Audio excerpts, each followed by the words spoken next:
Amados hermanos, es muy grato volver a estar con ustedes un día miércoles para compartir del estudio que estamos realizando cada semana y que está basado en el libro de Mateo. Hoy, en este día miércoles 27 ya, como avanza el tiempo, ¿no? 27 de enero, compartiremos entonces lo que nos quedó del texto de la semana pasada. Y vamos también a avanzar en el capítulo 11, que es un capítulo bastante interesante por los elementos que allí se conjugan en esta tarea, en esta misión de Juan el Bautista, y lo que vamos a ver en esta posibilidad de dudas, de pensamientos cruzados, por decirlo de alguna manera, que vienen a la mente de Juan el Bautista, y que nos ayudan a entender entonces de esa manera lo que nosotros queremos ver. La semana pasada, el miércoles de la semana pasada, no alcanzamos a terminar el capítulo 10 y por lo tanto vamos a retomarlo hoy día, y nos faltó desde el texto 26 en adelante. Y esta parte lleva por título ¿a quién se debe temer? ¿Qué es lo que debe causar miedo? Miedo entre comillas, ¿no es cierto? El miedo nos hace perder la visión de las cosas. Ante una persecución inevitable por causa de la fe en Jesús, ¿qué es lo que debemos procurar? ¿Qué es lo que debemos hacer? Ahora, es natural, obviamente siempre es natural, que el hecho de que alguien al ser perseguido sienta temor. Pero, ¿temor a quién? El salmista diría, ¿no es cierto?, si Jehová es mi luz y mi salvación, ¿de quién temeré? Es decir, no tengo que temer que pudiera robarme mi salvación. El salmista dice, si Jehová es mi luz y mi salvación, ¿de quién temeré? No tengo miedo, Él me salvó, Él me rescató, por lo tanto no puedo tener miedo de esa manera. Pero debemos mantener un temor reverente, un temor de respeto ante Dios, a lo menos por algunos elementos. Primero porque todo nos será revelado, nos será contado, ¿no? Segundo, porque los perseguidores solo podrían destruir nuestro cuerpo físico. Un tercer elemento es que nuestro Dios, Jehová Dios de los ejércitos, cuidará de nosotros. En ese momento cuidará de ellos. Y un cuarto elemento tiene que ver con que cuando nos presentemos ante el tribunal de Dios, Jesús nos confesará, es decir, nos declarará justos. Entonces, el texto aquí dice, así que no lo temáis, no los temáis, no les tengan miedo, ¿no? La idea aquí en el idioma, en la forma en que está escrita en realidad, va en el sentido de no comiencen a tener miedo, más que el temer como una cuestión instantánea, no teman, sino que no sea este el momento en que ustedes comiencen a tener miedo, ¿no? Por eso que en el texto 28, por ejemplo, dice, no temáis, ¿no? No temáis. Es decir, la idea es, más bien teméis. Ahí se dan cuenta las diferencias. Por un lado, no temáis dice, no comiencen a tener miedo, que no sea este el momento de comenzar a tener miedo, ¿no? En cambio, lo del texto 28 es, sin embargo, más bien tengan temor de los que pueden destruir el alma, ¿no? El espíritu, aquello que está de Dios. Así es que tenemos que tener esta idea en nuestra mente, ¿no es cierto?, en este hecho de la continuidad de estar preocupados. Ahora, la primera razón, como dije, ¿no es cierto?, para no temer a los perseguidores es que todo el maltrato que puedan realizar, que puedan ejecutar, en algún momento se dará a la luz. Si no es ahora, será al final de los tiempos. Porque dice, así que no los temáis, porque no hay nada encubierto que no haya de ser manifestado, ni oculto que no haya de saberse.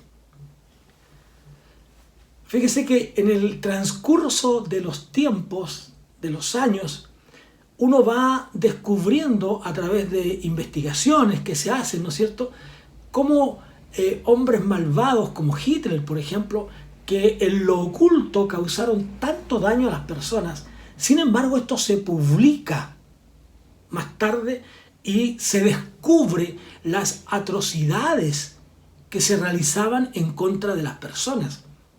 Nada hay oculto, ¿no?, que no haya de ser revelado. Muchos creyentes, muchos hijos de Dios fueron encarcelados. Otros murieron a causa de su fe, ¿no? Pero sí, cada uno de ellos tiene que tener la certeza de que a pesar de las crueldades de parte de Dios en ese tiempo, por ejemplo en el de Hitler, son hechos que serán revelados. El mensaje de Jesús, este mensaje que Jesús comparte con ellos, es privado, pero se ha de saber, se ha de publicar. Entonces, la primera razón para no tener miedo es que esto vendrá a la luz en algún momento.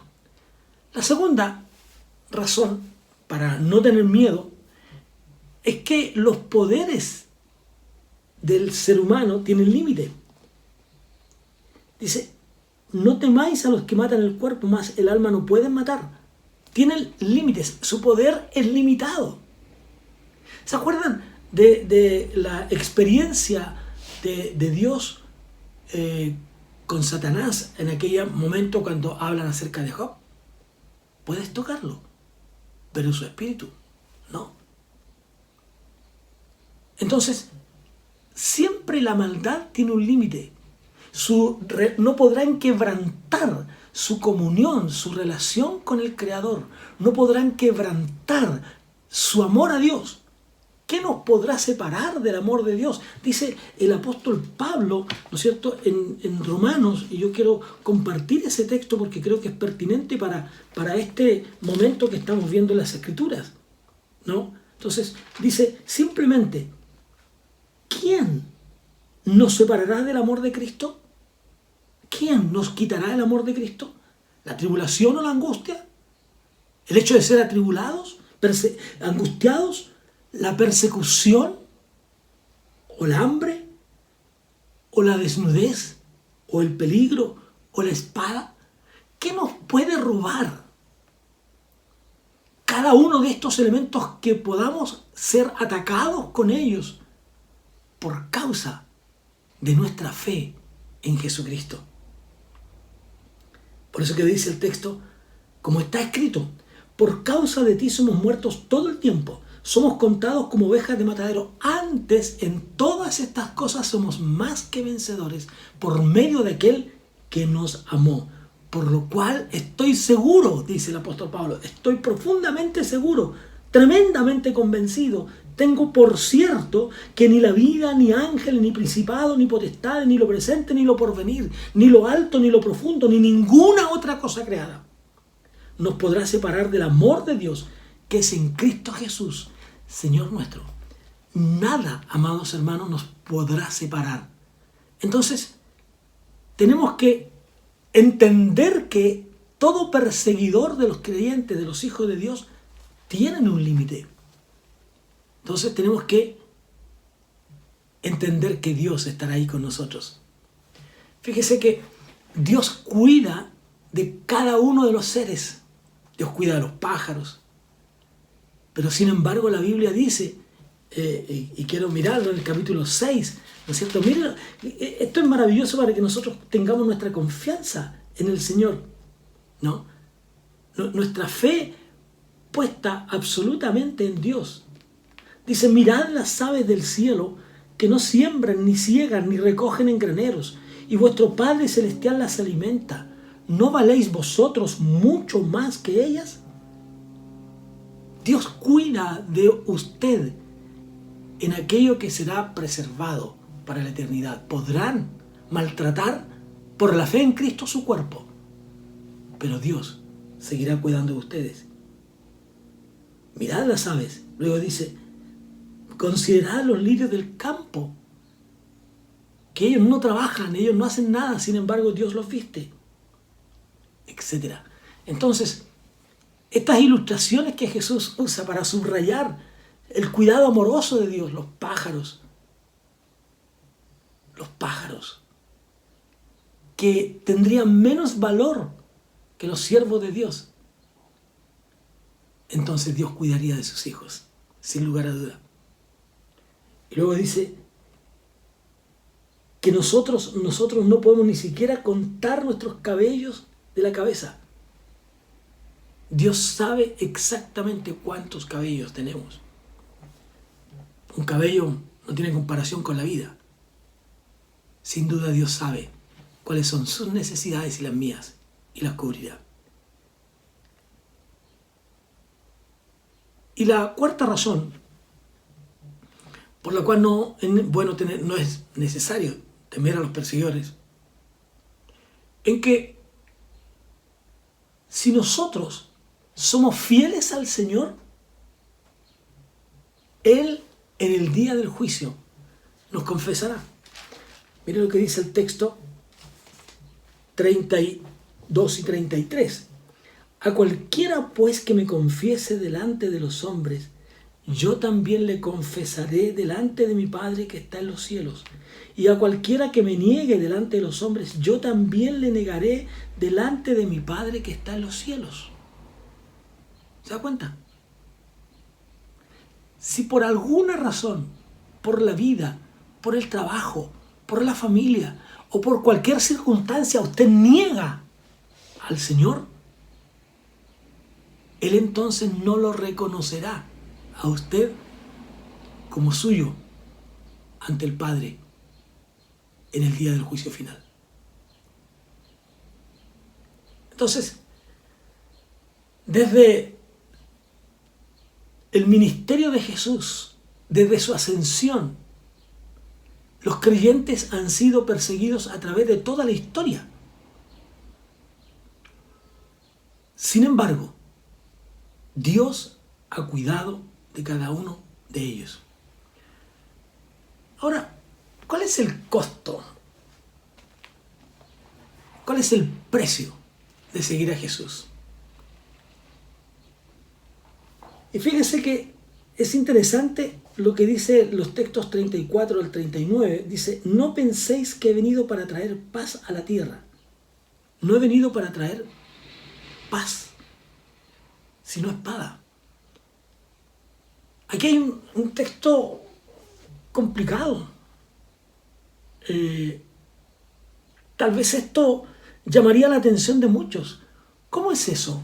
Si Jesús lo que venía a hacer es hablar de la paz, a traer un reino de paz, ¿cómo es que entonces el texto nos habla de la espada?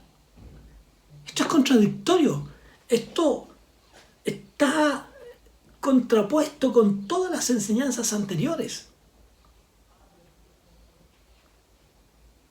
Pero más adelante él explica esto. Y mira lo que dice el texto 35. Porque he venido para poner disensión al hombre contra su padre, a la hija contra su madre y a la nuera contra su suegra. Y los enemigos del hombre serán los de su casa. Ahí explica, ¿no?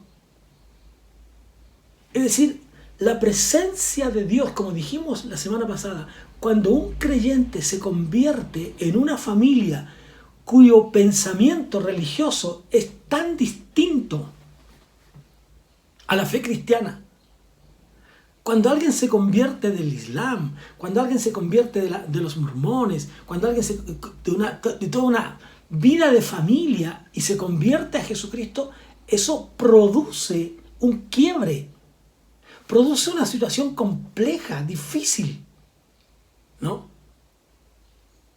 Entonces, la intención primaria de Jesús, el primer mensaje de Jesús es que haya paz entre el hombre y Dios. El hombre ha de tener paz. Sin embargo, ese mismo hecho de tener paz producirá conflictos, producirá crisis. Entonces Jesús aquí está hablando acerca del valor, del precio de lo que significa ser seguidor de Jesús. No es fácil. El mensaje primero que encontramos es que Él anuncia paz, paz a los hombres de buena voluntad. Él logra nuestra paz en la reconciliación con Dios en la cruz del Calvario. Sin embargo, el resultado en lo práctico produce división, produce conflicto, produce dificultades. Tanto así que Jesús dice que eso producirá un quiebre en la familia. Es decir, es como si una espada cayera sobre esa familia. En el texto anterior que leímos, la invitación de Jesús en estas enseñanzas y este consejo a los discípulos es que no debían temer nada. Y aquí aconseja a quién amar. Dice, el que ama al padre o madre más que a mí no es digno de mí. El que ama a hijo o a hija más que a mí no es digno de mí. Y el que no toma su cruz y sigue en pos de mí no es digno de mí. La cruz es símbolo de muerte, por eso que mire lo que dice adelante. Y el que no toma su cruz, texto 38, y sigue en pos de mí no es digno de mí. El que haya su vida la perderá, y el que pierde su vida por causa de mí la hallará. El discípulo tiene como tarea, tiene el deber, tiene la obligación de honrar y amar a todos sus semejantes. Obviamente comenzando con su familia. Pero el honrar a Dios ocupa y debe ocupar el primer lugar en mi vida. No dice el texto que yo no ame a mis familiares, pero que el amor por mi familia no esté sobre el amor a Dios. Es al revés. Yo amo a Dios y al amar a Dios, amo también a mi familia. Es probable que ese amar a Dios, que ese obedecer a Dios, produzca conflictos, produzca crisis en medio de la familia. Muchas veces, y lo dije la semana pasada también, muchas veces hemos oído a padres decir simplemente que han perdido a un hijo o a una hija por causa de su fe. Pero ese hijo, o esa hija, o esa esposa, o esa madre ha decidido colocar en el lugar que se merece y corresponde su amor, Dios y su familia. Dios no nos invita a no amar. Al contrario, el mandamiento con promesa es honra a tu padre y a tu madre para que te vaya bien. Hónralo, hónralo, pero nunca por encima de Dios. Dios debe ser primero.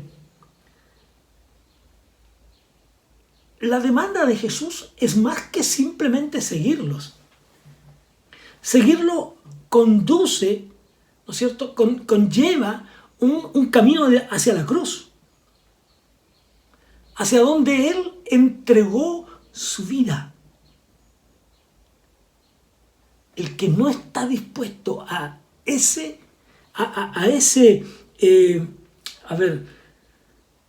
nivel de amor, de estar dispuesto a dar la vida por el Evangelio, a dar la vida por su fe, entonces no merece la salvación. No está diciendo el texto necesariamente que usted va a morir colgado en una cruz, aunque ocurrió en el primer siglo. No está diciendo el texto que necesariamente va a ocurrir que a usted le ofrezcan un balazo por su fe, aunque ha ocurrido. La Biblia entonces demanda, la demanda de Jesús es que usted esté dispuesto a honrarlo de tal manera, aunque eso signifique su vida. El que persevere hasta el fin, el que esté dispuesto a ir hasta las últimas consecuencias. Este perseverar que nos menciona la Biblia no tiene que ver, hermanos, con el hecho de que si nos caemos en el camino perdimos todo lo andado. No. El que persevere más allá incluso de sus propias capacidades, el que sea capaz de soportar sus propias crisis, sus propios conflictos, sus propios temores. Es más, el que sea capaz de enfrentar la muerte por causa de su fe. Ese es el límite. Jesús estuvo dispuesto a dar la vida por nosotros. ¿Está usted también dispuesto a dar su vida si fuera necesario por Jesús? Y luego en el texto final de este pasaje, de este párrafo, texto 39, se produce esta paradoja. ¿No? Esta paradoja y aparente contradicción. En el sentido de que el que se dedica a preservar su vida, aquel que se preocupa de vivir y de cuidar su vida y no sigue el camino de la cruz, al final terminará perdiéndola. Porque si no es realmente discípulo de Cristo, si su fe no es lo suficientemente grande como para poder estar dispuesto a dar la vida, es que entonces no es discípulo de Jesús. Y lo que es peor, perderá su vida. Pero aquel que siendo un verdadero discípulo de Jesús está dispuesto aún a perder la vida, la ganará. Porque al dar la vida por su fe, si es necesario, alcanzará la eternidad con Cristo. Pueden matar nuestro cuerpo, pero no pueden matar lo que hay dentro de nosotros y que irá a la presencia de Dios para vivir con Él por los siglos de los siglos. Y finalmente en el capítulo 10, los últimos textos 40, 41, 42, algunos dicen que el creyente no debe ser alguien que esté pensando en recompensas, sino que debe pensar en su servicio a Dios por puro amor. Sin embargo, Jesús generalmente está hablando de recompensas. Y fíjense que aquí hay dos elementos que son interesantes. El primero es que hay una recompensa, si pudiéramos llamarlo, un párrafo, ¿no? El que a vosotros recibe, a mi Padre, a mí me recibe, y el que me recibe a mí, recibe al que me envió. Es decir, hay una bendición, una recompensa, no sé si es el mejor término recompensa, pero hay una bendición de que aquel que tiene esta intimidad con Dios, esta intimidad con Cristo, logrará también una intimidad con el Padre. Por lo tanto, la relación hombre-Jesús trae como consecuencia una relación con el Padre. Y eso es un premio, eso es una bendición. Y usted y yo debemos procurar cada día, y la procuramos el día que aceptamos a Jesús, esta relación íntima. Tenemos una relación íntima con el Padre. Y como consecuencia, entonces, en esta relación íntima con el Padre, como resultado de todo esto, ¿qué hace? El Padre envió a su Hijo para venir al mundo. ¿Qué hace el Hijo ahora? Él envía a sus discípulos para que los represente a Él. El Padre, así como el Padre me envió aquí a la tierra, yo los envío a ustedes. Esto es una real bendición. Hermanos, ser embajadores de Cristo, ser embajadores del Padre, de Jehová, Dios de los ejércitos, aquel que no escatimó a su propio Hijo, sino que lo dio en rescate rescate por nosotros. Hoy nosotros nos constituimos entonces en sus representantes. Somos embajadores de Cristo en nombre de Dios. Él nos ha ungido.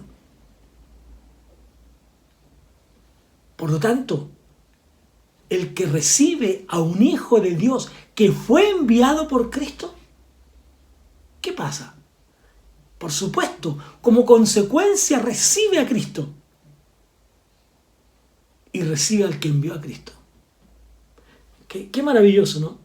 Por eso que el texto dice, el que a vosotros recibe, a mí me recibe. El que los recibe a ustedes, el que los acepta a ustedes, me acepta a mí.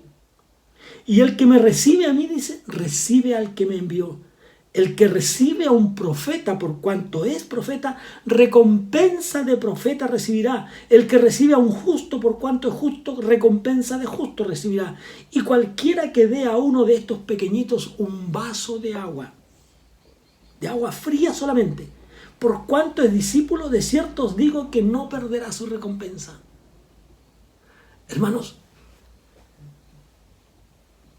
el que recibe a cualquier siervo enviado por Dios, por el solo hecho de recibirlo con su mensaje, recibirá recompensa. Por eso es que cuando alguien actúa mal en contra de un siervo de Dios, de un hijo de Dios, Dios traerá castigo sobre esa persona. Entonces, este texto nos está enseñando el acto de que el bendecir a un siervo de Dios, a un hijo de Dios, es una evidencia de una relación de salvación. Porque el que le recibe a usted, recibe a Cristo y recibe bendición. Finalmente, en este del capítulo 10, quiero leer el texto 1 del capítulo 11 porque creo que es, y así lo dice el texto, es la continuación del capítulo 10. Más bien el capítulo 11 debiera comenzar en el texto 2. Pero hay dos cosas que resaltan en este texto y que son la conclusión, el cierre, ¿no es cierto?, de lo que Jesús está haciendo. Dice, cuando Jesús terminó de dar instrucción a sus 12 discípulos, se fue de allí a enseñar y a predicar en las ciudades de ellos. Jesús, ¿qué es lo que hace? Los 12 salen a esta misión que Jesús les encomendó. Y Jesús se va también para enseñar y predicar. Y otra vez lo que hemos dicho en otros momentos, el énfasis del ministerio de Jesús está en enseñar y predicar en las ciudades de ellos. No implica, como dijimos hace algunas semanas, no implica que Jesús no hiciera sanidades. Lo que está diciendo el texto es que el ministerio principal de Jesús y su ministerio y el mío ha de ser predicar el evangelio de Jesús. Eso no quiere decir que no ayudemos al pobre, que no ayudemos al huérfano, que no ayudemos a la viuda, que no satisfagamos, si es posible, las necesidades de los demás. Lo que dice es que la prioridad de nuestro quehacer es la predicación y la enseñanza del evangelio. Ahora bien, en los textos 2 en adelante, vamos a encontrarnos con una sección donde observamos algunas reacciones interesantes.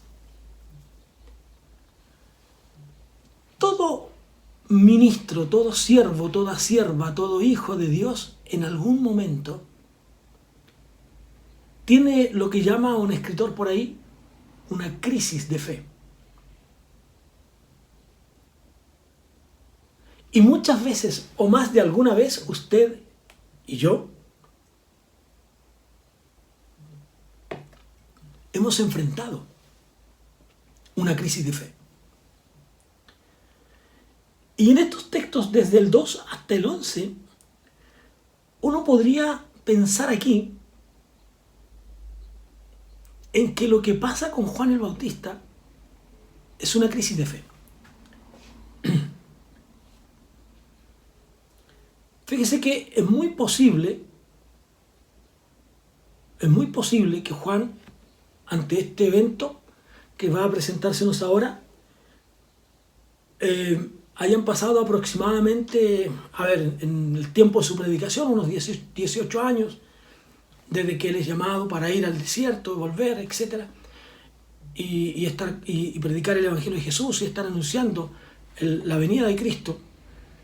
Y luego su encarcelamiento, aproximadamente, dicen los estudiosos, unos 12 años. Y al llegar al final de esto, tal vez en estos 12 años, Juan tiene tiempo para reflexionar. Tiene tiempo para pensar. Es muy probable también de que él había escuchado y estaba escuchando constantemente de las reacciones de la gente hacia el ministerio de Jesús. Y fíjese que los textos 2 al 6 nos plantean las dudas de Juan. Dice: y al oír Juan en la cárcel los hechos de Cristo, le envió 2 de sus discípulos para preguntarle: ¿eres tú aquel que había de venir, o esperaremos a otro? Respondiendo Jesús les dijo: id y haced saber a Juan las cosas que oís y veis. Los ciegos ven, los cojos andan, los leprosos son limpiados, los sordos oyen, los muertos son resucitados, y a los pobres es anunciado el Evangelio. Y bienaventurado es el que no halle tropiezo en mí. El historiador Josefo dice que Juan fue encarcelado en un castillo, el castillo de Machaerus, que estaba al este del Mar Muerto. Como dije, es probable que Juan haya ministrado unos 18 años aproximadamente, unos 18 meses, no años, meses, unos 18 meses aproximadamente, y que habría estado en la cárcel aproximadamente unos 12 meses.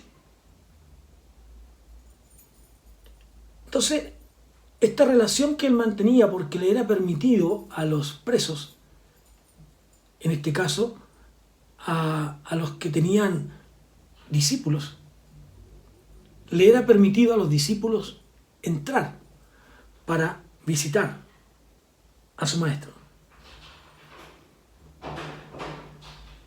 Y por lo tanto, la cárcel, siendo un lugar oscuro, caluroso, solitario,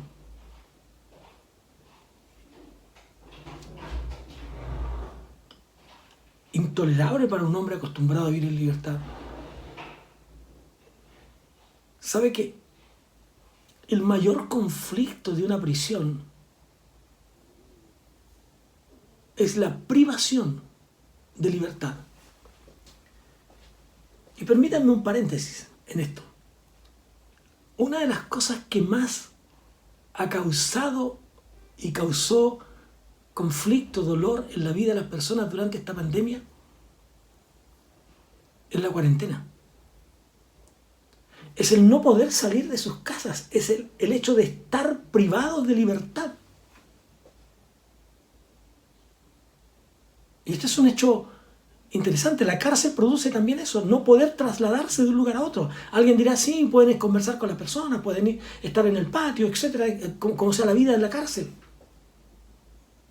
Pero qué distinta se vive la vida, aunque no salgamos a la calle, el día que se nos dice pasamos de cuarentena, de fase 1 a fase 2.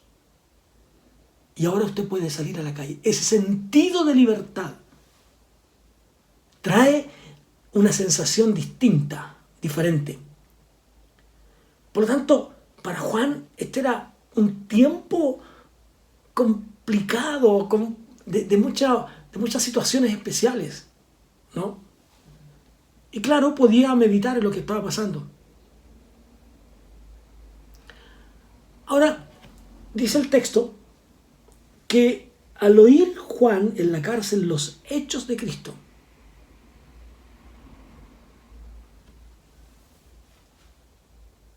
Juan probablemente estaba pensando, al oír los hechos, lo que estaba pasando con Jesús.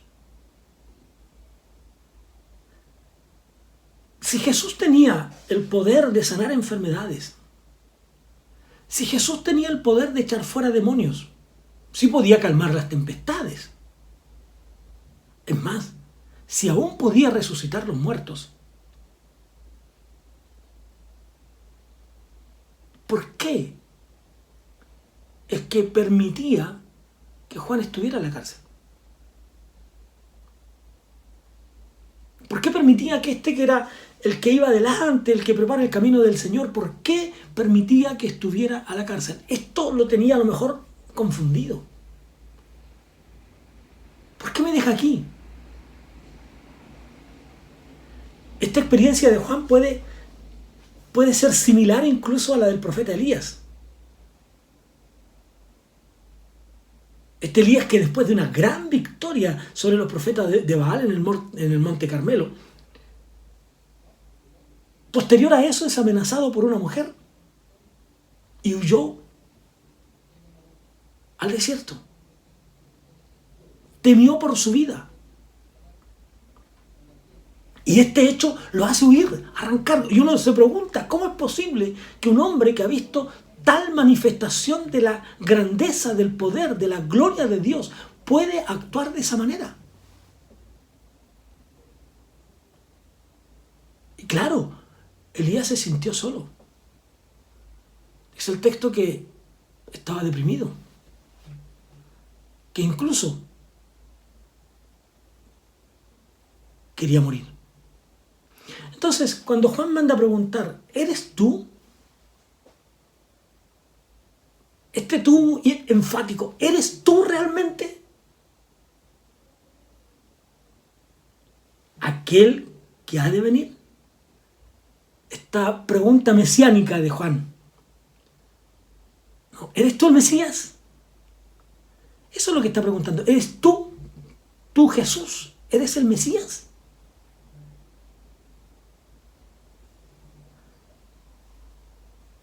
Y fíjense que aquí hay dos cosas que uno podría encontrar. La primera es que probablemente lo que Juan estaba esperando también como otros es que Jesús establecería un reino de justicia, pero por la fuerza.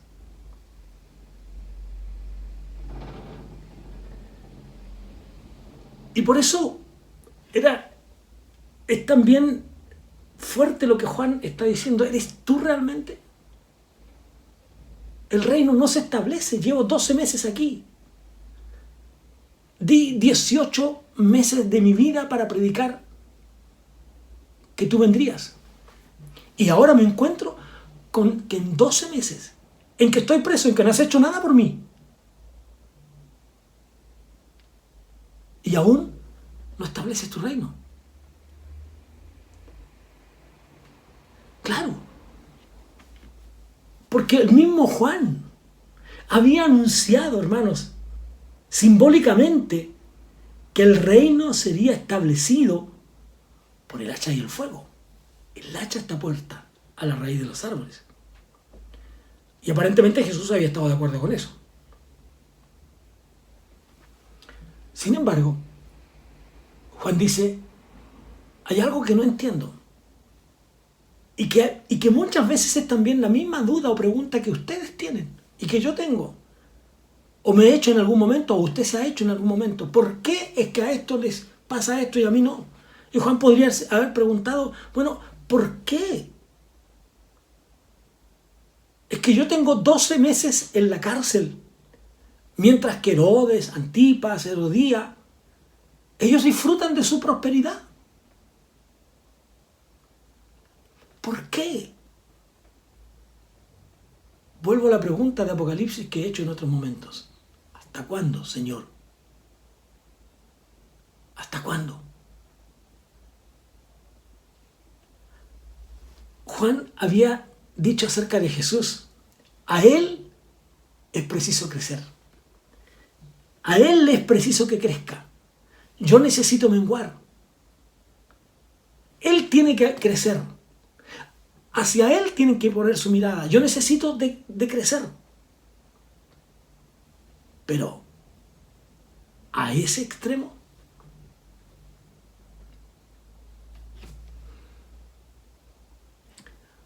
Ahora, es posible, y algunos estudiantes de la Biblia y teólogos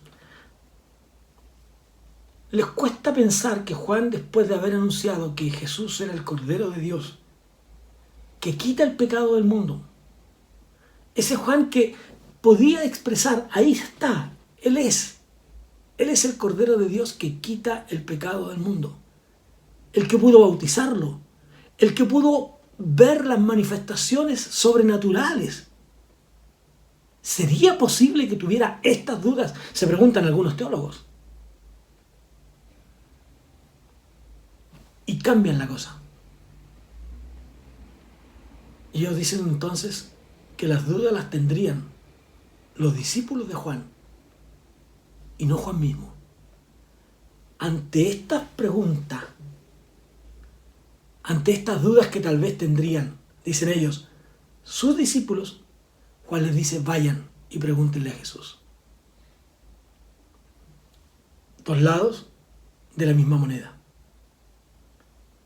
Es Juan, que producto de los 12 meses de encarcelamiento, donde ha tenido tiempo para pensar, para meditar, después de haber oído, como dice el texto, ¿no? Y al oír Juan en la cárcel los hechos de Cristo, al escuchar lo que estaba pasando, se produce en él esta crisis de fe. Pero algunos cambian esto y dicen que en realidad esta crisis de fe es la que produce en la vida de los discípulos. Entonces Juan lo que hace, los comisionó, los envía donde Jesús. Ahora, fíjese que cuando los envía a Jesús, Juan pudo haberles dicho simplemente, Él es el Mesías.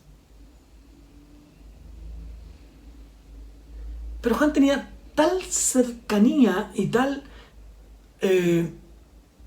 relación de confianza con Jesús, que él dice, vayan y consúltenle a Jesús. Él les va a decir la verdad. Así es que es probable que esta voltereta, por decirlo de una manera, que nos dan algunos teólogos, pudiera ser acertada. Juan, claro, podría haber dudado en algún momento. ¿Por qué no? Si es ser humano, como cualquiera de nosotros. Pero si damos esta vuelta y colocamos esta interrogante en la vida de los discípulos de Juan, entonces Juan, teniendo esta plena convicción de que Jesús sí es el Cristo, dice, vayan y pregúntenle a Él, Él les va a decir la verdad. No duden de lo que Él les va a decir. Hermanos, hasta los creyentes más fieles muchas veces tienen dudas. ¿Pero qué aprendemos de Juan? ¿Qué aprendemos de Juan hoy día? Y que debe ser una práctica diaria en nuestras vidas. Es preguntarle a Jesús. Claro, nosotros no tenemos a Jesús frente a nosotros para preguntar. Pero tenemos su palabra revelada. Para nosotros, su palabra revelada. Y tenemos la oración. Estos dos elementos, su palabra revelada y la oración, nos ayudarán a encontrar la verdad. Pregúntenle a Él. ¿Qué hace Jesús? Podría simplemente haber dicho, sí,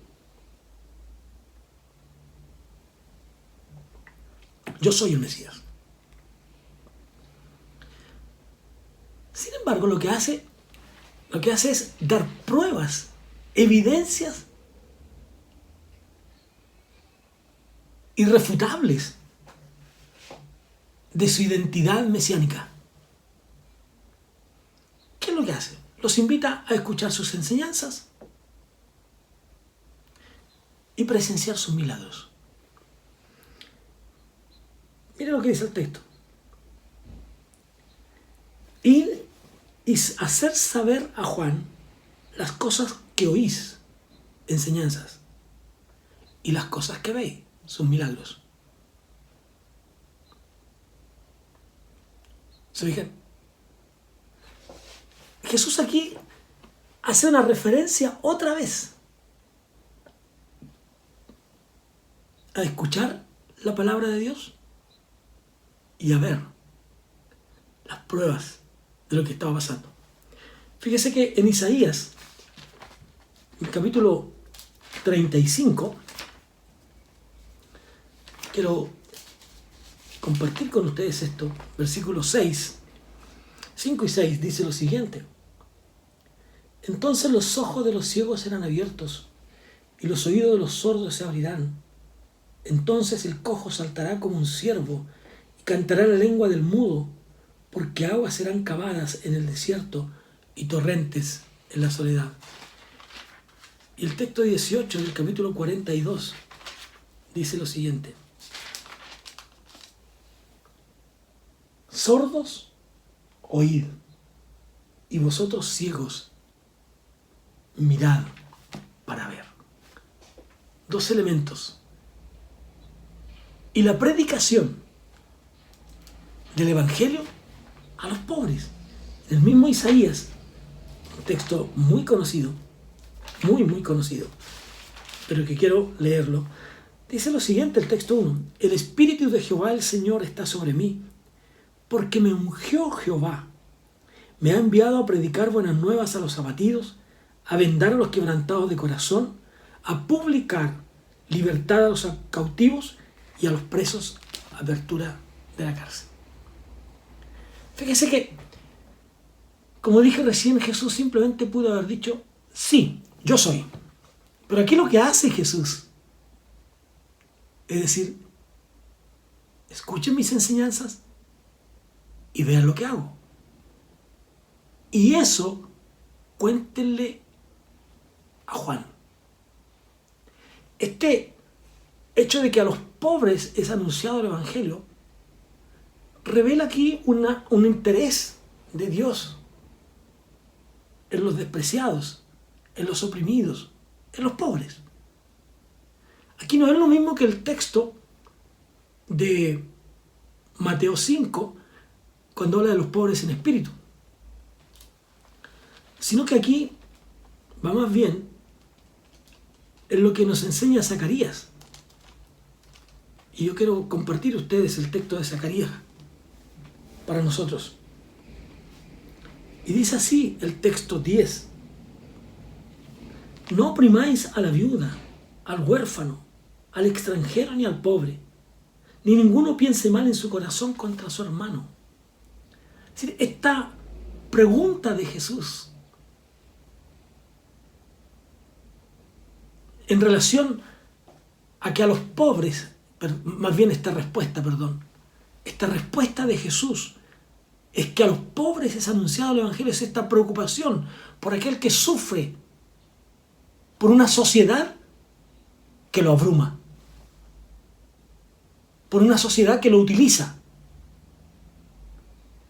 una sociedad que lo usa, una sociedad que se aprovecha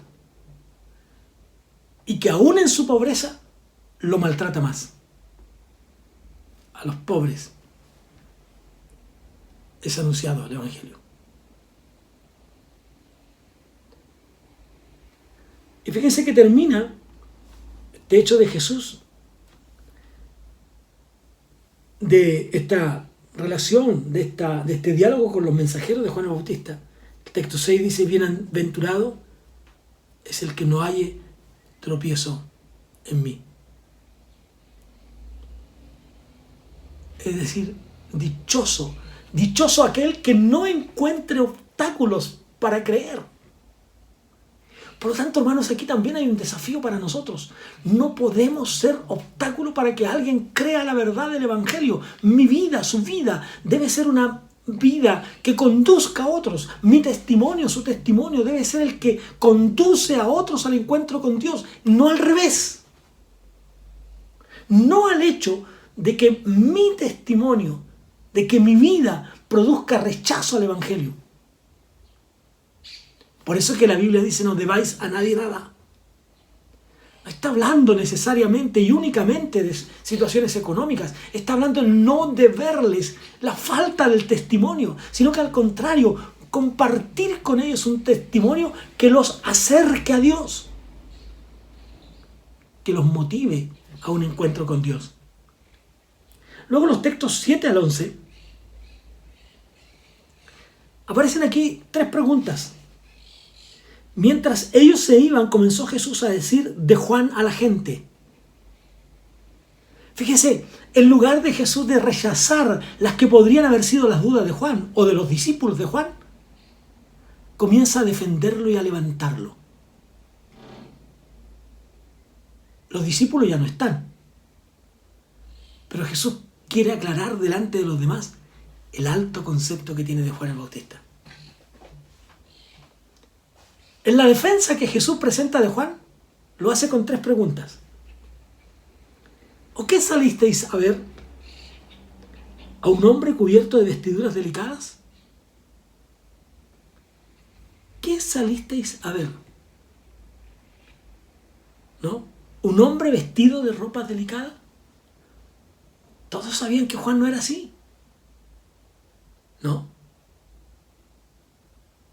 He aquí que los que llevan vestiduras delicadas en la casa de los reyes están. Aquí está el contraste de aquellos que se habían adaptado en este periodo de oscuridad, de este periodo entre Malaquías y Mateo, que se habían alejado de Dios, que su religiosidad la habían abandonado, que su espíritu de acercamiento a Dios, que la esperanza del Mesías incluso se había terminado. Aquellos que se habían adaptado al mundo, aquellos que se habían conformado a la sociedad, aquellos que estaban de acuerdo con que esta cosa es así y debe ser. Lo que ocurre también, como con el apóstol Pablo, cuando en Romanos nos expresa en el capítulo 12, ¿no? Lo siguiente, dice: así que, hermanos, ruego por las misericordias de Dios que presentéis vuestros cuerpos en sacrificio vivo, santo, agradable a Dios, que es vuestro culto racional. Y luego el versículo 2 dice: no os conforméis a este siglo. No estén de acuerdo con el siglo es malo. Hermanos, no podemos estar de acuerdo con la gente que actúa en contra de la palabra de Dios. No podemos estar de acuerdo con aquellos que tergiversan el sentido del texto de la palabra de Dios, porque entonces se alejan de Dios. No podemos acomodar el texto. Ellos se habían acomodado. Aún en su manera de vestir se habían acomodado. Se habían acostumbrado a vivir como vivía Herodes, como vivían los demás en palacio. Dejando sus ropas sencillas, se vistieron de ropas finas. Sin embargo, Juan se mantuvo fiel a su mensaje y a la vestidura de un verdadero profeta. No había en él compromisos con la sociedad, ni era fluctuante en sus acciones. Hermanos, en este tiempo, más de qué calidad es el vestuario que llevamos, vistámonos de aquellas cosas que agradan a Dios y que los demás pueden ver y creer en Jesucristo. Y no fluctuemos. No podemos acomodarnos al mundo como ocurre con muchos. No podemos. Debemos estar en la presencia de Dios. Y la tercera pregunta, ¿no es cierto? Había hablado de la caña, esta fluctuación de un lado para otro, creyentes que son fluctuantes, que un día creen una cosa, que otro día creen otra, que en un momento están de acuerdo con esto, que después están de acuerdo con esto otro. Fluctuantes. Ya no se hay fluctuantes como niños, dice la Biblia, llevados por cualquier viento de doctrina, como los Gálatas. ¿Quién los fascinó para escapar, para creer otra cosa? ¿Quién les contó una historia tan maravillosa que ustedes abandonaron la fe? Hermanos, no podemos ser fluctuantes. Nuestra fe debe estar cimentada en la palabra de Dios. La Biblia es nuestra única regla de fe y práctica. La palabra de Dios es la que debe dirigir nuestra vida. Así no tengamos que dar la vida por causa del Evangelio. No podemos ser fluctuantes. No podemos acomodarnos al mundo. No podemos tener compromisos con el mundo. Nuestro compromiso es con Dios. Y la tercera pregunta es la que el Señor tenía por alta estima también a Juan. ¿Pero qué salisteis a ver? ¿A un profeta?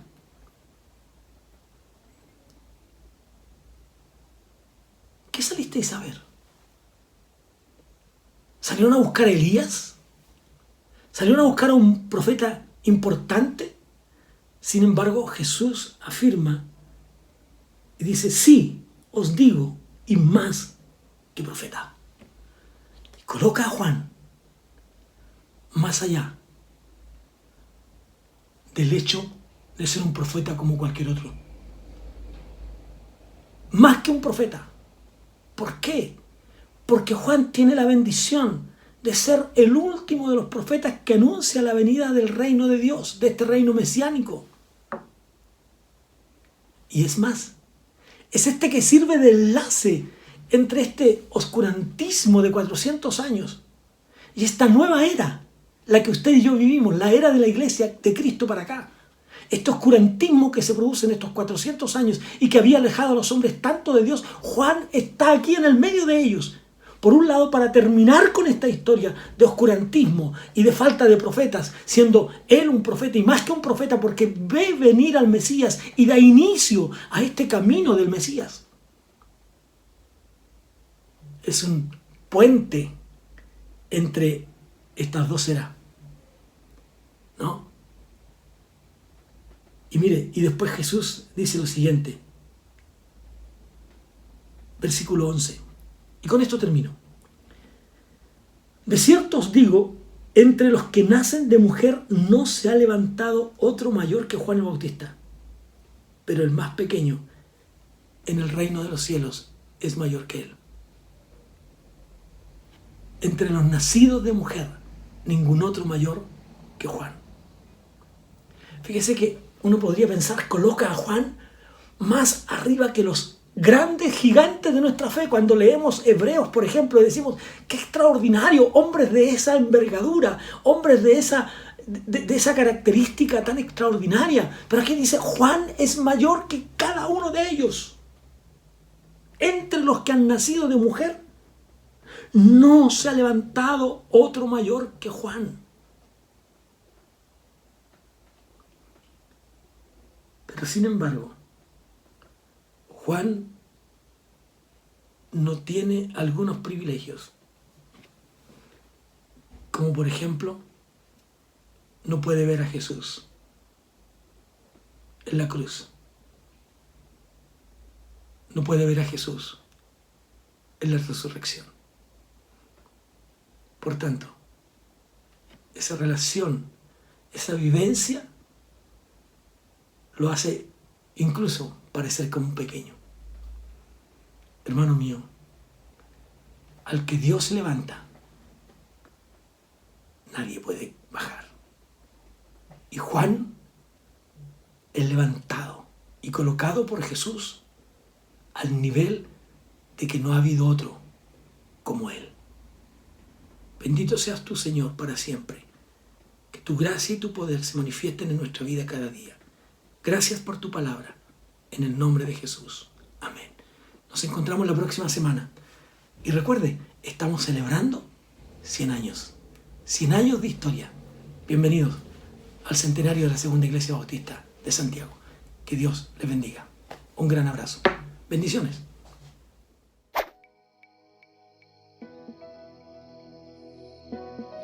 Escudriñad las Escrituras, porque en ella os parece a vosotros que tenéis vida eterna. Cada semana, miércoles a las 20 horas, les invitamos a compartir juntos de la palabra del Señor y a estudiar juntos la Biblia. Recuerde, Cada día miércoles a las 20 horas será usted muy bienvenido a estudiar la palabra de Dios. Dios tiene un plan, un propósito para usted y que juntos debemos descubrirlo a través de las páginas de la Biblia. Miércoles, 20 horas, les esperamos. Cultos de oración. Qué importante es, hermanos, mantenernos unidos en un mismo espíritu para poder clamar. Hay tantas necesidades. Estamos recién iniciando el año, no sabemos lo que nos depara, pero bajo las alas poderosas del Señor y en oración constante podemos continuar con la tarea que como iglesia tenemos. Les invitamos desde las 7 de la tarde hasta las 7:30 cada día viernes por Zoom para compartir y luego a las 19:30 horas en adelante por la plataforma YouTube. Que Dios les bendiga, hermanos. Amada Iglesia, los invito a participar en nuestro canal de YouTube Zigzag Kids, donde podrá encontrar nuestra clase de escuela dominical para niños y niñas desde los 3 hasta los 12 años. Cada domingo, desde las 9 de la mañana, puedes encontrar nuestra clase. Y en las tardes, vía Zoom, se reúnen los niños de 9 a 12 años para hacer un repaso de la clase. Cada domingo a las 17 horas. Si deseas el link de esta clase, no dudes en contactarnos. ¡Nos vemos! Queridos hermanos, les invitamos para este tiempo estival a seguir participando en la escuela dominical, escuela que no se detiene. En el departamento de adultos tenemos 2 módulos en los cuales usted puede participar. Doctrina, cuyas clases están siendo impartidas por nuestro pastor los últimos tiempos, qué interesante, y también Biblia. Quienes están al frente, como siempre, nuestro hermano Abraham y nuestro hermano Jorge. No se reste, participe. Que Dios le bendiga. Qué bendición cuando podemos reunirnos cada semana digitalmente para adorar el nombre del Señor. Cuando preparamos nuestro espíritu, nuestro corazón, nuestra alma para reunirnos y juntos adorar al Señor. La palabra de Dios dice: yo me alegré con los que me decían, a la casa de Jehová iremos. No nos trasladamos hacia el templo, pero nos reunimos virtualmente. Todos ustedes son bienvenidos cada semana para reunirnos en los cultos que nuestra congregación tiene para bendecir el nombre de nuestro Dios. Bienvenidos, amados hermanos.